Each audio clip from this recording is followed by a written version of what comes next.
ಕದನ ವಿರಾಮ ಮಧ್ಯೆ ಡಿಕೆ ಶಿವಕುಮಾರ್ ಸತೀಶ್ ಮೀಟಿಂಗ್ ಎರಡನೇ ಬಾರಿ ಸತೀಶ್ ಜಾರಕಿಹೊಳಿ ಮತ್ತು ಡಿಕೆ ಶಿವಕುಮಾರ್ ನಡುವೆ ನಡೆದಂತ 1-to-1 ಮಾತುಕತೆ ಇದು ಸಿಎಂ ಕುರ್ಚಿ ಕದನ ವಿರಾಮ ಈ ಕದನ ವಿರಾಮದ ನಡುವೆ ಸತೀಶ್ ಜಾರಕಿಹೊಳಿ ಮತ್ತು DK Shivakumar face to face ಆಗಿ 1-to-1 ಮಾತುಕತೆ ನಡೆಸಿದ್ದಾರೆ ಅರಮನೆ ಮೈದಾನದಲ್ಲಿ ಒಂದು ಮದುವೆಯ ಆರತಕ್ಷತೆಯಲ್ಲಿ ಇಬ್ಬರೂ ನಾಯಕರು ಮುಖಾಮುಖಿಯಾಗಿದ್ದರು ಪ್ರತ್ಯೇಕವಾಗಿ ಮಾತುಕತೆ ನಡೆಸಿದ್ದಾರೆ ಇಬ್ಬರು ಸುದೀಪ್ ಅಕ್ಕನ ಮಗನ ಆರತಕ್ಷತೆಗೆ ಸತೀಶ್ ಜಾರಕಿಹೊಳಿ ಹೋಗಿದ್ರು ಸತೀಶ್ ಜಾರಕಿಹೊಳಿ ಊಟ ಮುಗಿಸಿ ಹೊರಡೋ ವೇಳೆ ಡಿಕೆ ಶಿವಕುಮಾರ್ ಬಂದರು ಈ ವೇಳೆ ಡಿಕೆ ಶಿವಕುಮಾರ್ರನ್ನ ಊಟಕ್ಕೆ ಸತೀಶ್ ಜಾರಕಿಹೊಳಿ ಆಹ್ವಾನಿಸಿದ್ರು ಮದುವೆ ಆರತಕ್ಷತೆಯಲ್ಲೇ ಡಿಕೆ ಶಿವಕುಮಾರ್ ಸತೀಶ್ ಜಾರಕಿಹೊಳಿ ನಡುವೆ 15 ನಿಮಿಷ ಚರ್ಚೆ ಆಯಿತು ಇಂಥ ಚರ್ಚೆಗಳೇ ಈಗ ಬಹಳ ದೊಡ್ಡ ಕುತೂಹಲಕ್ಕೆ ಕಾರಣ ಆಗಿತ್ತು ಇದು ಮೊದಲನೇ ಸಲ ಅಲ್ಲ ಈ ಹಿಂದೆ ಸತೀಶ್ ಜಾರಕಿಹೊಳಿಯನ್ನ ಡಿಕೆ ಶಿವಕುಮಾರ್ ಮೀಟ್ ಆಗಿದ್ರು ಅದರ ಬಗ್ಗೆ ಸತೀಶ್ ಜಾರಕಿಹೊಳಿಯೇ ಹೇಳಿದ್ರು ಎಲ್ಲರೂ ಇದ್ರು ಅಲ್ಲಿ ಆ ಕಾರಣಕ್ಕಾಗಿ ಪ್ರತ್ಯೇಕವಾಗಿ ರೂಮ್ಗೆ ಹೋಗಿ ಮಾತಾಡಿದೀವಿ ಇಬ್ರು ವಿಐಪಿ ರೂಮ್ ನಲ್ಲಿ ಕೂತು 10-15 ನಿಮಿಷ ಚರ್ಚೆ ಮಾಡಿದ್ದಾರೆ ಡಿಕೆ ಶಿವಕುಮಾರ್ ಮತ್ತು ಸತೀಶ್ ಜಾರಕಿಹೊಳಿ ಬೆಳ್ಳಂಬೆಳಿಗ್ಗೆ ಡಿಸಿಎಂ ಡಿಕೆ ಶಿವಕುಮಾರ್ ಮನೆಗೆ ಪ್ರಿಯಾಂಕ್ ಖರ್ಗೆ ಬಂದ್ರು ಸ್ವಲ್ಪ ಹೊತ್ತು ಚರ್ಚೆ ಮಾಡಿದ್ರು ಡಿಕೆ ಶಿವಕುಮಾರ್ ನಿವಾಸದಿಂದ ಹೊರಟರು ಪ್ರಿಯಾಂಕ್ ಖರ್ಗೆ ಡಿಕೆಶಿ ಭೇಟಿ ಬಗ್ಗೆ ಪ್ರತಿಕ್ರಿಯೆ ಕೊಟ್ಟಿಲ್ಲ ಪ್ರಿಯಾಂಕ್ ಖರ್ಗೆ ಯಾವುದೋ ಕಾಮಗಾರಿ ಬಗ್ಗೆ ಮಾತಾಡೋದಕ್ಕೆ ಬಂದಿದ್ದೆ ಅಷ್ಟೇ ರಾಜಕೀಯ ವಿಚಾರ ಏನು ಚರ್ಚೆ ಮಾಡಿಲ್ಲ ಅಂತ ಪ್ರಿಯಾಂಕ್ ಖರ್ಗೆ ಹೇಳಿರೋದು ಆದ್ರೆ ಈ ಭೇಟಿ ಕೂಡ ಕುತೂಹಲವನ್ನ ಹುಟ್ಟಾಕಿದೆ ಡಿಕೆ ಶಿವಕುಮಾರ್ ಹಾಗೂ ಪ್ರಿಯಾಂಕ್ ಖರ್ಗೆ ಮಾತುಕತೆ ರಾಜಕೀಯ ವಲಯದಲ್ಲಿ ಒಂದು ಕುತೂಹಲ ಅಂತೂ ಇದೆ ಆದ್ರೆ ಇದ್ರ ಬಗ್ಗೆ ಕೊಟ್ಟ ಸ್ಪಷ್ಟನೆ ಏನು ಯಾವುದೋ ಕಾಮಗಾರಿ ಬಗ್ಗೆ ಮಾತಾಡೋದಕ್ಕೆ ಬಂದಿದ್ದೆ ಅಂತ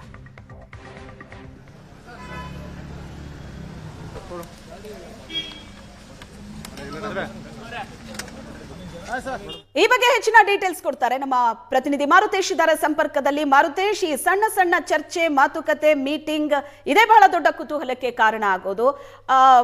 ಪ್ಯಾಲೇಸ್ ಗ್ರೌಂಡ್ ಅಲ್ಲಿ ಒಂದು ಮದುವೆ ಆರತಕ್ಷತೆಯಲ್ಲಿ ಭಾಗಿಯಾದಾಗ ಸತೀಶ್ ಜಾರಕಿಹೊಳಿ ಮತ್ತೆ ಡಿಕೆ ಶಿವಕುಮಾರ್ ಪ್ರತ್ಯೇಕವಾಗಿ ಹೋಗಿ 15 ನಿಮಿಷ ಮಾತಾಡಿದ್ದಾರೆ ಪ್ರಿಯಾಂಕ್ ಖರ್ಗೆ ಡಿಕೆ ಶಿವಕುಮಾರ್ ಮನೆಗೆ ಹೋಗಿ ಅಲ್ಲಿ ಚರ್ಚೆ ಮಾಡಿದ್ದಾರೆ ಕಾರಣಗಳು ಏನೇ ಕೊಡ್ಬೋದು ಇವರು ಆದ್ರೆ ಇನ್ಸೈಡ್ ಸುದ್ದಿ ಏನ್ ಬರ್ತಾ ಇದೆ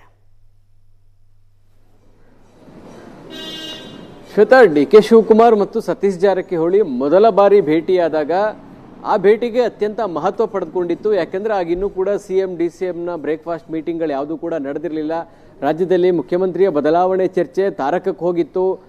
ಹೈಕಮಾಂಡ್ ನಾಯಕರು ಇಬ್ಬರನ್ನು ಕರೆದು ಇತ್ಯರ್ಥ ಮಾಡ್ತಾರೆ ಅನ್ನುವ ಲೆವೆಲ್ಗೆ ಹೋಗಿತ್ತು ಶಾಸಕರು ಬಹಿರಂಗವಾಗಿ ಮಾತನಾಡ್ತಾ ಇದ್ರು ಹೈಕಮಾಂಡ್ ಮಧ್ಯಪ್ರವೇಶ ಮಾಡಬೇಕು ಅನ್ನುವಂಥ ಒತ್ತಾಯವನ್ನು ಕೂಡ ಮಾಡ್ತಾ ಇದ್ರು ಶ್ವೇತಾ ಆ ಸಂದರ್ಭದಲ್ಲಿ ಆದಂಥ ಭೇಟಿಗೆ ಅತ್ಯಂತ ಮಹತ್ವ ಪಡೆದುಕೊಂಡಿತ್ತು ಸೊ ಡಿ ಕೆ ಶಿವಕುಮಾರ್ ಭೇಟಿಯಾದಾಗ ಸತೀಶ್ ಜಾರಕಿಹೊಳಿ ಅವರ ಸಹಕಾರವನ್ನು ಕೂಡ ಕೋರಿದ್ರು ಸೊ ಈಗ ಎರಡನೇ ಬಾರಿ ಭೇಟಿಯಾಗಿದೆ ನಿನ್ನೆ ಅಂದರೆ ರಾತ್ರಿ ಪ್ಯಾಲೇಸ್ ಗ್ರೌಂಡ್ನಲ್ಲಿ ನಡೆದಂಥ ಒಂದು ಮದುವೆ ಆರತಕ್ಷತೆ ಕಾರ್ಯಕ್ರಮ ಅದು ಸುದೀಪ್ ಅಕ್ಕನ ಮಗನ ಮದುವೆ ಆ ಕಾರ್ಯಕ್ರಮಕ್ಕೆ ಸತೀಶ್ ಜಾರಕಿಹೊಳಿ ಅವರು ಹೋಗಿದ್ರು ಡಿ ಕೆ ಶಿವಕುಮಾರ್ ಅವರು ಬಂದಿದ್ರು ಆ ವೇಳೆ ಸುಮಾರು 10-15 ನಿಮಿಷ ಇಬ್ಬರೂ ನಾಯಕರು ಪ್ರತ್ಯೇಕವಾಗಿ ಮಾತುಕತೆಯನ್ನು ನಡೆಸಿದ್ದಾರೆ ಈಗ ಇದು ಕೂಡ ಚರ್ಚೆಗೆ ಕಾರಣ ಆಗ್ತಾ ಇದೆ ಯಾಕಂದರೆ ಪದೇ ಪದೇ ಡಿ ಕೆ ಶಿವಕುಮಾರ್ ಮತ್ತು ಸತೀಶ್ ಜಾರಕಿಹೊಳಿ ನಡುವಿನ ಈ ಭೇಟಿ ರಾಜ್ಯದಲ್ಲಿ ಆಗ್ತಾ ಇರುವಂತಹ ಬೆಳವಣಿಗೆಗಳಿಗೆ ಯಾವ ಅರ್ಥವನ್ನು ಕಲ್ಪಿಸುತ್ತೆ ಅನ್ನುವಂಥ ಕುತೂಹಲಗಳಿಗೆ ಕಾರಣ ಆಗ್ತಾ ಇದೆ ಇದರ ಜೊತೆಗೆ ಸತೀಶ್ ಜಾರಕಿಹೊಳಿ ಮತ್ತು ಡಿ ಕೆ ಶಿವಕುಮಾರ್ ಪರಸ್ಪರ ಒಂದು ಸಹಮತಕ್ಕೆ ಏನಾದರೂ ಬಂದಿದ್ದಾರಾ ಅನ್ನುವಂಥ ಚರ್ಚೆಗೂ ಕೂಡ ಕಾರಣ ಆಗ್ತಾ ಇದೆ ಯಾಕಂದರೆ ಎರಡನೇ ಬಾರಿ ಅವರು ಭೇಟಿ ಆಗ್ತಾ ಇರುವಂಥದ್ದು ಆ ಹಿನ್ನೆಲೆಯಲ್ಲಿ ಸತೀಶ್ ಜಾರಕಿಹೊಳಿ ಅವರ ಈ ಭೇಟಿಯನ್ನು ನೋಡಬೇಕಾಗತ್ತೆ ಯಾಕಂದರೆ ನಿನ್ನೆ ಎಲ್ಲ ಅಲ್ಲಿ ಸುದೀಪ್ ಅವರು ಇದ್ದರು ಸತೀಶ್ ಜಾರಕಿಹೊಳಿ ಇದ್ದರು ತಿಮ್ಮಾಪುರ ಇದ್ದರು ಇನ್ನಷ್ಟು ರಾಜಕೀಯ ನಾಯಕರುಗಳು ಇದ್ದರು ಆ ಸಂದರ್ಭದಲ್ಲಿ ಎಲ್ಲರೆದುರಿಗೂ ಮಾತನಾಡಲಿಕ್ಕೆ ಸಾಧ್ಯ ಆಗಲ್ಲ ಅನ್ನುವ ಕಾರಣಕ್ಕಾಗಿ ಪ್ರತ್ಯೇಕವಾಗಿ ಇಬ್ಬರೇ ಸುಮಾರು 10-15 ನಿಮಿಷ ಮಾತುಕತೆಯನ್ನು ನಡೆಸಿದ್ದಾರೆ ಆ ಮಾತುಕತೆಯಲ್ಲಿ ಏನಾಗಿದೆ ಏನು ಅನ್ನೋದ್ರ ಬಗ್ಗೆ ಇನ್ನೂ ಯಾವುದೇ ಮಾಹಿತಿಗಳು ಲಭ್ಯವಾಗ್ತಾ ಇಲ್ಲ ಆದರೆ ಈ ಭೇಟಿಯನ್ನು ಗಮನಿಸಿದಾಗ ಕಾಂಗ್ರೆಸ್ನಲ್ಲಿ ಮುಖ್ಯಮಂತ್ರಿಯ ಬದಲಾವಣೆ ವಿಚಾರದಲ್ಲಿ ಹೈಕಮಾಂಡ್ ಇನ್ನೂ ಸ್ಪಷ್ಟ ತೀರ್ಮಾನಗಳನ್ನು ತೆಗೆದುಕೊಂಡಿಲ್ಲ ಅಧಿವೇಶನ ಇರುವ ಕಾರಣಕ್ಕಾಗಿ ಸದ್ಯಕ್ಕೆ ಆ ಬೆಳವಣಿಗೆಗಳೆಲ್ಲವೂ ಕೂಡ ಈಗ ತಣ್ಣಗಾಗಿದ್ದಾವೆ ಇದರ ನಡುವೆ ಆಂತರಿಕವಾಗಿ ಒಂದಷ್ಟು ಬೆಳವಣಿಗೆಗಳು ನಿಶ್ಚಿತವಾಗಿ ಕಾಂಗ್ರೆಸ್ನಲ್ಲಿ ನಡೀತಾ ಇದ್ದಾವೆ ಶ್ವೇತಾ ಅದರ ಭಾಗವಾಗಿ ಈ ಭೇಟಿಯನ್ನು ಕೂಡ ನೋಡಬೇಕಾಗುತ್ತೆ ಸತೀಶ್ ಜಾರಕಿಹೊಳಿ ನಿವಾಸದಲ್ಲಿ ಹಲವು ಬೆಳವಣಿಗೆಗಳು ನಡೆದಿದ್ದಾವೆ ಮೊನ್ನೆ ಪರಮೇಶ್ವರ್ ಅವರು ಬಂದಿದ್ರು ಅದಕ್ಕೂ ಮತ್ತೊಂದು ದಿನ ಹರಿಪ್ರಸಾದ್ ಪರಮೇಶ್ವರ್ ಸತೀಶ್ ಜಾರಕಿಹೊಳಿ ಅವರು ಸಂಜೆ ಮಂಗಳೂರಿನಿಂದ ಬಂದು ಅವರು ಕೂಡ ಒಂದು ಮೀಟಿಂಗ್ನಲ್ಲಿ ಭಾಗಿಯಾಗಿದ್ರು ಈ ಬೆಳವಣಿಗೆಗಳು ಕಾಂಗ್ರೆಸ್ನಲ್ಲಿ ನಿರಂತರವಾಗಿ ನಡೀತಾ ಇದ್ದಾವೆ ಇದೆಲ್ಲದರ ಫಲಿತಾಂಶ ಏನಾಗುತ್ತೆ ಅನ್ನುವಂಥದ್ದು ಬೆಳಗಾವಿಯ ಅಧಿವೇಶನದ ಬಳಿಕವಷ್ಟೇ ಸ್ಪಷ್ಟತೆ ಸಿಗತ್ತೆ ಅಲ್ಲಿಯ ತನಕ ಈ ಬೆಳವಣಿಗೆಗಳನ್ನು ನಾವು ಕುತೂಹಲದಿಂದ ನೋಡುವುದಷ್ಟೇ ಉಳಿದಿರುವಂಥದ್ದು Shweta S thank you Maruthesh